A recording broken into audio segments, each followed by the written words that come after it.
Assalamualaikum warahmatullahi wabarakatuh. Selamat malam para pemirsa, ayah bunda serta keluarga tercinta. Bagaimana kabar Anda hari Minggu ini? Baik, mudah-mudahan saat ini Anda sedang berkumpul bersama keluarga dan dalam kondisi yang sehat selalu. Baik, senang sekali saya Ellen Pratiwi hadir kembali untuk Anda malam hari ini dalam acara Plong Apa Kata Dokter, merupakan persembahan dari TVRI Pro 2 Jawa Timur yang didukung oleh Rumah Sakit Ibu dan Anak Kendang Sari dan Kendang Sarimer. Baik, untuk edisi malam hari ini tentu saja kita akan membahas satu tema yang sangat menarik untuk Anda bagi bunda ataupun calon bunda, yaitu tentang mitos-mitos seputar ASI dan menyusui. Nah, malam hari ini khusus narasumber kita adalah seorang konselor laktasi dan juga seorang dokter spesialis anak. Beliau sudah hadir di studio malam hari ini adalah Dr. Diana Amelia Susilo SPA. Selamat malam dokter. Malam Mbak. Terima kasih, cantik sekali malam hari ini. Terima kasih. Iya, baik, kita akan berbagi informasi ya dokter ya, bagi bunda maupun calon bunda. Karena saat ini rupanya calon bunda atau juga bunda-bunda yang sudah memiliki putra atau putri sudah semakin sadar akan memberikan pentingnya ASI yang hanya terbaik bagi putra putrinya.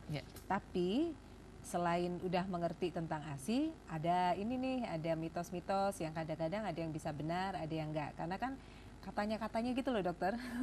Mungkin kata nenek, kata tetangga, katanya tante gitu, yang semua itu bisa jadi belum ada analisa medisnya atau hanya duga-duga gitu aja. Nah, kita akan membahas malam hari ini tentang mitos-mitos seputar ASI dan menyusui. Nah, kalau Anda nanti ingin ikut bergabung, bertanya kepada Dr. Diana, silakan. Line interaktif kami adalah di 031 5678 216. Kami sampai dengan jam 9 malam untuk kali ini ya. Baik, kita mulai saja dokter. Untuk ASI ya, yang pertama kali mungkin ingin dokter sampaikan kepada bunda ataupun calon bunda ini apa untuk mengawali perbincangan kita malam hari ini? Jadi tentang mitos ini sendiri ya. Jadi kalau berdasarkan definisi, mitos itu adalah suatu ide atau cerita atau keyakinan tentang sesuatu yang kurang tepat sebetulnya. Jadi tapi dipercaya bahwa itu memang terjadi, yang benar, begitu yang terjadi, tanpa ada dasar medis yang benar. Ya. Jadi itu yang mitos ini bisa menjadi sesuatu yang mengganjal bagi seorang ibu untuk bisa memberikan ASI-nya yang terbaik ya. Jadi ini kita kan akan membagi dua temanya ya, tentang ASI dulu dan menyusui dan mungkin beberapa yang lain tentang yang baik lain. Kalau gitu ini tentang menyusui dulu atau ASI dulu nih? Menyusui aja kali ya. Menyusui dulu boleh, menyusui. Boleh, menyusui. Ini kan ada ibu yang kadang-kadang pede dan tidak pede nih karena berkaitan dengan size atau ukuran dari atau bentuk dari payudara itu sendiri. Jadi mungkin dulu sering melihat orang-orang yang mungkin ukuran payudaranya besar, itu mungkin dianggap oh ini pasti banyak nih ASI-nya dibanding mungkin yang memiliki ukuran jauh lebih kecil. Sebenarnya apakah itu selalu tepat dokter seperti itu? Dua-duanya banyak dianggap kalau payudara besar juga. Payudaranya pada ibu-ibu yang gemuk ya, obesitas, seringkali merasa minder dengan obesitasnya. Oh begitu. Gitu ya. Sehingga merasa bahwa payudara saya besar ini bisa nggak ya menyusui. Gitu. Di sisi lain, di spektrum yang sisi ujung yang lain itu payudara kecil. Jadi dua-duanya serba merasa bahwa terlalu besar kalau atau terlalu besar kecil itu tidak bisa menyusui, kalau kecil tidak bisa menyusui, dan banyak yang menyampaikan oh payudaramu kecil sehingga kayaknya kapasitasnya kecil sehingga kemungkinan untuk ASI-nya jadi kurang. Itu yang banyak mitos yang padahal itu. Sebetulnya begini. Bagaimana dokter? Ukuran besar kecilnya payudara itu tidak ditentukan oleh jumlah pemroduksi ASI atau pabrik ASI-nya, tapi ditentukan oleh jaringan penyangga atau jaringan yang otot seperti otot, lemak itu. Jadi pabrik atau sel-sel yang memproduksi ASI itu pada semua ibu sebagian besar itu jumlahnya sama. Ya mungkin selisih sedikit, tapi relatif sama. Yang mempengaruhi ukuran adalah lemak dan jaringan ototnya. Jadi tidak mempengaruhi sel-sel yang memproduksi ASI itu sendiri. Jadi sebenarnya untuk kemampuan memproduksi ASI-nya kemampuan produksinya tidak akan dipengaruhi oleh ukuran besar kecilnya payudara. Begitu ya. Tapi itu bisa disesuaikan dengan posisi bayinya nanti ya, kan biasanya kelas laktasi begitu ya. Ya. Mungkin nanti akan disesuaikan, ibunya akan diajarin bagaimana cara menyusui yang benar dengan posisi sesuai dengan ukuran payudaranya. Jadi semua ibu membutuhkan dukungan untuk bagaimana di awal menyusui, memposisikan bayi, melekatkan bayi pada payudara dengan baik dan benar. Sesuai dengan oke. Kemudian kalau misalnya mohon maaf ini karena yang mengeluarkan ASI itu adalah puting ibu ya, puting ibu. Ini ada beberapa ibu yang ada masalah putingnya tidak menonjol atau rata begitu, itu juga kabarnya bayinya akan kesulitan gitu untuk menghisap begitu. Apa ini juga jadi mitos juga ini, wah kalau putingnya nggak ada nggak bisa keluar ASI. Ya, jadi itu juga sangat sering menjadi keluhan pada ibu-ibu yang menyusui pada saat datang ke praktek kami atau ke klinik laktasi. Puting saya datar sehingga saya tidak bisa menyusui. Itu sering jadi. Padahal sebetulnya dengan support atau dukungan dan teknik yang dibantu, mungkin awal-awalnya akan agak lebih rumit ya. Tapi dalam perjalanannya seiring dengan waktu ternyata terbukti bahwa puting yang terbenam maupun yang datar pun, yang masuk pun ternyata bisa menyusui. Dan banyak sekali ibu-ibu yang sudah mungkin tidak menyampaikan secara langsung, bahwa otomatis kan sungkan nggak menyampaikan karena puting saya terbenam, nggak mungkin disampaikan secara terbuka. Jadi tapi ibu-ibu yang putingnya terbenam atau datar itu banyak sekali yang sudah bisa merasakan keberhasilan untuk bisa menyusui. Nah kemudian ada juga ini ya, mungkin bunda-bunda ini ada waktu gitu menyusui itu dalam satu hari. Ini harus diproduksi dulu beberapa jam. Nanti baru setelah sekian jam susu ininya udah terkumpul nih airnya, baru diberikan kepada bayi. Sebenarnya gimana itu dokter? Apakah betul bahwa menyusui itu harus ada periode-periode tertentu untuk mengembungkan atau mengisi kembali, istilahnya reload begitu ya? Iya.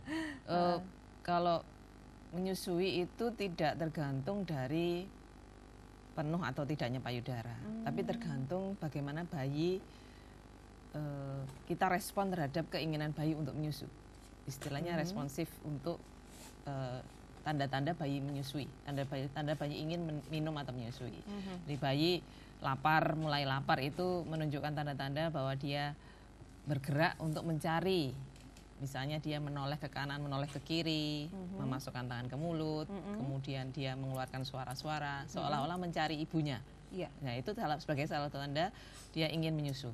Itu bisa terjadi sewaktu-waktu, tidak ada jadwal yang harus berapa jam sekali, harus 2 jam sekali, harus 3 jam sekali, tidak ada. Jadi pada bayi-bayi yang cukup bulan, yang normal, yang aktif, yang sehat, mereka akan punya ritme yang berbeda-beda, terutama pada saat awal-awal akan banyak ibu yang merasa bayinya itu akan menetek terutama banyak di malam hari.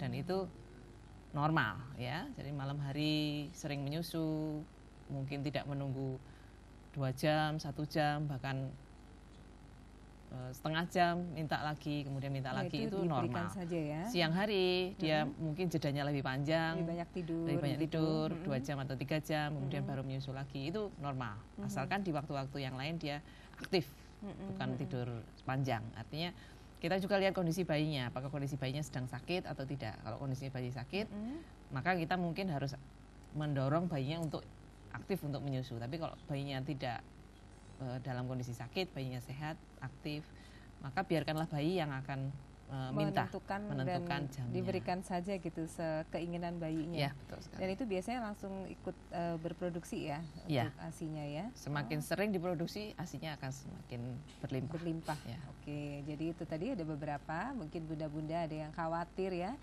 ukuran payudara, kemudian juga bentuk payudaranya. Ternyata menurut Dokter Diana yang sudah berpengalaman dalam mengurusi ibunda-bunda yang menyusui, ternyata itu tidak terlalu menjadi masalah. Dan jangan diyakini karena itu bisa jadi kurang tepat ya dokter, yang diyakini mitos yang kurang tepat ya. Dan juga Anda tidak perlu menandon dulu ASINya sampai lama begitu baru diberikan kepada bayi. Jadi bayi butuh berikan saja begitu. Terus ada satu lagi, mungkin ada bunda-bunda yang mungkin menyayangi bentuk tubuhnya ya. Jadi khawatir nih kalau ngasih ASI ke anaknya ini bentuknya akan berubah gitu ya, jadi kendor atau mungkin tidak cantik lagi. Begitu apa benar gak sih dokter? Ada kekhawatiran Ya, sebenarnya. ada yang menyatakan bahwa kalau menyusui akhirnya payudaranya menjadi Iya, melorot, ya, melorot, istilahnya kendor ya. gitu ya. Sekali lagi kembali ke bahwa bentuk payudara, kekencangan payudara itu ditentukan tidak hanya melulu berdasarkan volume ya. Jadi selalu berdasarkan adakah jaringan penyangga yang cukup kuat. Jadi jaringan penyangga itu artinya otot, kemudian connective tissue, kemudian lemak itu tadi. Nah, melorot atau tidaknya itu seiring dengan waktu kadang-kadang bisa, tapi tergantung masing-masing ibu. Jadi tidak tergantung apakah ibunya kemudian menyusui kemudian jadi melorot. Jadi ya tidak menjamin bahwa kalau menyusui kemudian payudaranya melorot. Iya. Sangat mitosnya benar-benar sangat keliru. Sangat mitos sekali ya. Mitos 100% ya. Ya. Nggak usah khawatir ya bunda-bunda ya. Kemudian harus misalnya ada juga yang waduh supaya bentuknya bagus nih, dia harus menyusuinya harus dengan posisi tegak yang supaya menjaga supaya bentuknya ini nggak ketarik-tarik gitu. Maksudnya harus dengan posisi tertentu begitu dokter. Bagaimana? Ada bunda-bunda mungkin saking menjaganya begitu ya, jadi ASI tetap jalan gitu ya, tapi dia akan mengatur posisinya seenak bundanya gitu. Ada yang menyatakan bahwa posisi ibu menyusui tidak boleh berbaring. Iya betul, itu karena nanti ibunya, payudaranya juga juga akan kendor begitu mungkin ya, terjatuh ke bagian kanan atau kiri. Betul, ya. Atau terjatuh kadang menuju ke bayinya yang itu juga bahaya. Ya. Jadi ada yang khawatir seperti itu. Tapi prinsip dasar untuk posisi dalam menyusui adalah kedua bayi, baik ibu maupun bayi, kedua-duanya nyaman, ya, senyaman yang bisa didapatkan. Artinya kalau ibunya rileks, kemudian bayinya rileks, nyaman, posisi itu akan membuat ibu bisa menyusui tahan lama, artinya lama ya, bisa menyusui dengan rileks sehingga ASINya otomatis akan terbantu. Nah, posisi ini akan masing-masing ibu dan bayi akan menyesuaikan dengan masing-masing ibu sendiri. Jadi tiap-tiap ibu akan mempunyai posisi yang senyaman sendiri, betul. Ya, yang dia klik sama anaknya gitu ya dokter ya. Bisa duduk, bisa berbaring, bisa bersandar, setengah bersandar, bisa posisi bayinya digendong dari depan, dari pinggir, seperti memegang bola dari bawah ketiak. Anaknya yang nyaman sebetulnya ibunya bersandar itu, yang namanya karena bisa tahan agak lama ya. Sehingga ibunya bisa rileks, juga bisa mencuri-curi istirahat di antara menyusunya, sehingga ibunya juga tidak kaku ya. Kalau ibunya memposisikan diri kaku, otomatis nggak nyaman, sehingga bayinya pun menjadi nggak nyaman, sehingga ASINya juga akan bisa terpengaruh. Oh begitu, jadi pengaruh ya. Kalau ibu nggak nyaman, produksinya tidak bisa nggak banyak begitu ya. Waduh. Baik. Jadi ini mesti pinter-pinternya bunda ini mengatur bagaimana si bayi ini nyaman dan rileks itu akan membuat produksinya lebih banyak ya. Mitosnya dulu ada yang menyebutkan bahwa ibu setelah melahirkan kakinya harus lurus. Oh iya, ya, tidak boleh ditekuk. Nanti takutnya varises. Ya, itu juga mitos. Jadi sebenarnya mitos juga ya. Kakinya nyaman ibunya. Ibunya ingin nekuk, boleh. Ibunya ingin lurus juga boleh. Tapi mungkin kalau lurus agak lelah kali ya. Kalau dalam posisi lurus lama pasti akan nggak rileks ya. Betul, seperti kaku begitu ya. Iya, terus ada juga nih ya, mungkin bunda-bunda merasa mungkin payudaranya ini agak sedikit kendor atau lunak begitu loh ya, bentuknya lembut. Nah ini ada kekhawatiran juga, wah kalau yang begini nih bakal nggak bisa keluar ASINya nih gitu. Udah percaya duluan, wah nggak keras sama sekali nih gitu. Bagaimana dokter? Ya. Dalam perjalanan waktu, seiring dengan waktu, lama-lama memang produksi ASI itu akan menyesuaikan dengan permintaan bayi betul. Jadi lunak atau tidaknya payudara itu bukan indikator atau bukan tanda bahwa ASINya tidak ada. Iya, terus jadi, ibunya tergopoh-gopoh menggaringkan pengganti yang lain. Salah ya dokter ya. Iya, jangan karena payudara yang tidak terasa keras itu bukan berarti tidak ada ASINya. Ya. Yang biasanya terjadi, ibu-ibu merasa saya kok merasa ASI saya sudah nggak ada karena payudara tidak terasa keras lagi, gitu. Sudah kendor atau sudah lembek atau kalau orang bilang sudah kempir dok, udah kayaknya sudah sudah nggak ada isinya gitu. Nggak ada isinya. Padahal sebetulnya itu bukan tanda. Bahkan beberapa ibu yang saya tunjukkan bahwa dalam kondisi selembek apapun pada saat ASI diperah pun ASInya masih banyak. Bahkan mengalir keluar dengan sangat deras. Begitu ya. Dokter Jadi biasanya memberikan contoh-contoh kepada ibu-ibu ini dengan menggunakan apa, foto, video begitu ya? Ada ya memang video-video khusus yang boneka bisa juga, atau ibunya sendiri kita ajari untuk memerah, bagaimana memerah ASInya sendiri, menunjukkan bahwa ibunya sendiri bisa, kemudian tunjukkan bahwa memang ASInya ternyata masih banyak. Gitu ya. ASInya bisa. Karena bundanya nggak pede aja mungkin ya. Bisa mancur keluar. Begitu. Iya. Jadi mitos-mitos seputar payudara, kemudian juga bentuknya dan sebagainya ini memang tidak harus diyakini bahwa itu betul. Iya. Prinsip dasarnya bahwa setiap ibu akan memiliki variasi payudara, variasi puting, variasi bentuk tubuh ya, apapun itu sendiri-sendiri, dan setiap ibu pasti diberkahi atau dianugerahi kemampuan untuk bisa menyusui bayinya. Gitu ya. Jadi itu harus dipegang. Mau bentuknya seperti apa, mau putingnya seperti apa, kalau ibunya yakin bahwa dia dan punya semangat untuk bisa menyusui, tidak ada kata tidak bisa, pasti bisa. Karena Tuhan sudah menyediakan itu untuk rezeki untuk anaknya. Betul, ya. Iya. Kemudian untuk mempersiapkan ini biasanya apakah ibu-ibu ada yang jujur bilang di depan waktu mungkin saat senam hamil biasanya dia berkonsultasi begitu, dokter pernah memberikan informasi ini calon-calon ibu begitu ya? Misalnya kita sedang kelas laktasi pada saat pertemuan, kemudian ibunya bertanya, menyampaikan kekhawatirannya, puting saya demikian dok, payudara saya demikian, mungkin ada yang habis operasi seperti itu, ada kekhawatiran juga, saya habis operasi payudara, apakah saya bisa menyusui? Oh iya, betul. Itu juga, tapi ya itu tadi kembali ke bagaimana kita mendukung atau mensupport seorang ibu untuk yakin bahwa payudaranya pada dasarnya itu, kalaupun habis operasi kecil, tidak ada masalah dan dia akan mengalami penyembuhan, kemudian salurannya akan kembali normal, itu akan mendukung ibunya. Ada juga bunda-bunda yang barangkali terlalu menyayangi bentuk tubuhnya. Ada bunda-bunda yang mungkin saking sayangnya atau mencintai karunia Tuhan ini kemudian mempercantik bentuk payudaranya, entah dengan mungkin teknologi kekinian ya, mungkin implan atau suntikan semacam itu gitu ya. Apakah itu masih bisa ketika mungkin waktu melakukan implan atau suntikan tersebut mungkin belum hamil ya, kemudian setelah hamil dan harus menyusui, ini bagaimana dokter? Apakah harus dikeluarkan dulu implannya atau bagaimana? Implan payudara itu bukan kontraindikasi mutlak untuk tidak menyusui ya, jadi bukan gitu. Masih tetap ibunya bisa. Masih bisa. Bisa. Sebetulnya ada kekhawatiran tercampur begitu zat-zat kimia begitu dokter? Dalam kondisi jenis implannya itu yang kita harus perhatikan, apakah implan dalam bentuk ada yang padat ya, ada yang cair juga, ada yang disuntikkan, ada yang itu nanti kita harus diskusikan apakah kondisi itu mempengaruhi dalam produksi ASInya atau mempengaruhi terhadap safety, keamanan terhadap ASInya. Tapi pada dasarnya kalau yang bentuknya padat kemudian hanya menyokong, karena biasanya diselipkan di lokasi yang di belakang. Di belakang bukan di tengah-tengah jaringan payudara sebagai pemroduksi ASI, tapi dia di belakang sehingga tidak mengganggu produksi ASI. Begitu. Baik, untuk yang ya, kayaknya masih banyak lagi yang akan kita diskusikan ya, banyak sekali. Mudah-mudahan waktunya cukup. Baik. Ya, terima kasih.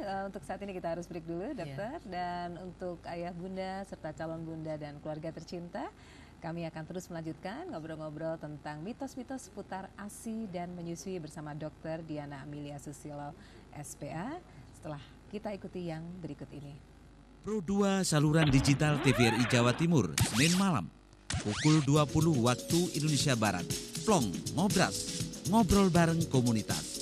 Jadi gimana? Maksudnya kekeluargaan di sini kan kalau misalnya ada beberapa komunitas yang ketika mereka kopdar yang saya ajar nanti. Berbagai komunitas akan membuka wacana Anda tentang unik dan indahnya dunia komunitas dan bisa pula berinteraksi dengan pelaku-pelakunya. Pukul 21 WIB.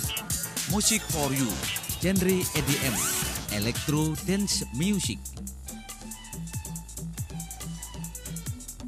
Genre musik yang banyak diminati anak muda juga ada di Pro 2 TVRI Jatim.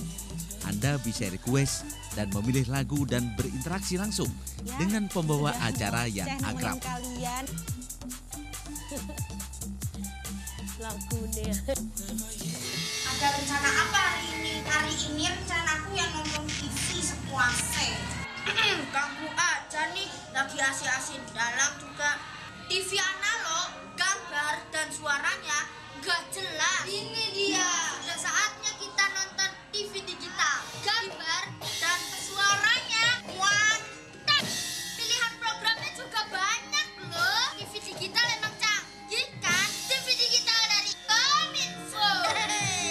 Dipersembahkan oleh Kominfo dan TVRI.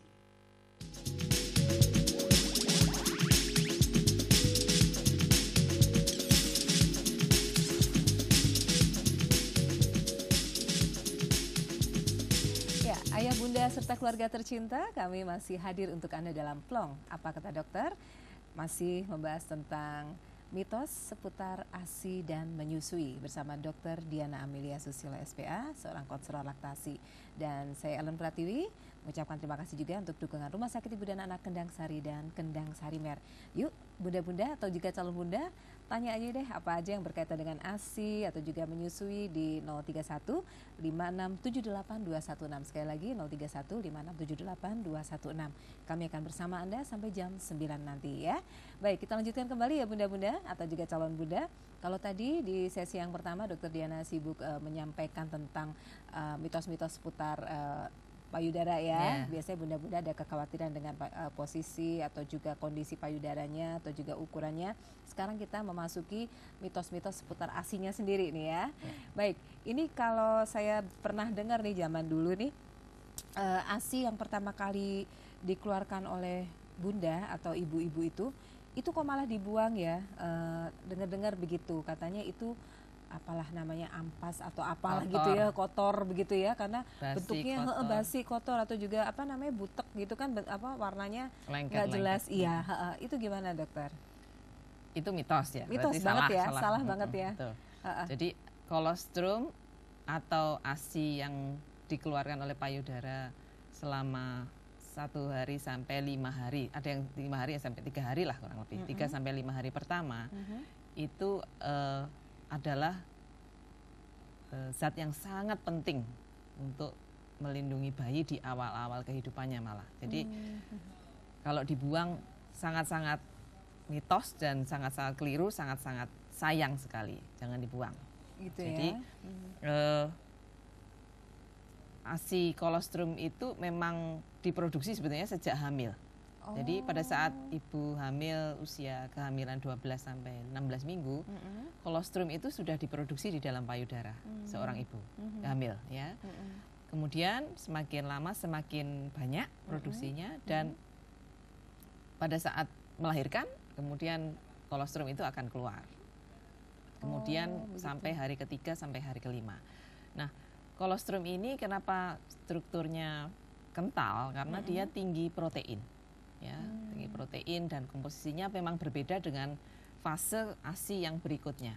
Jadi kolostrum yang tinggi protein ini mengandung antibodi yang sangat penting untuk melindungi terutama mulai dari pencernaan bayi, ya, sehingga dibilang sebagai imunisasi yang pertama, ya istilah sebagai imunisasi yang pertama saking yang melindungi bayi dari kuman, virus dan bahan-bahan di luar yang infeksi dari luar di awal-awal kehidupannya. Jadi benar-benar ini adalah kebesaran Tuhan ya, betul dokter ya. Jadi aduh itu kalau tahu pentingnya seperti itu bunda-bunda tolong jangan dibuang kolostrumnya.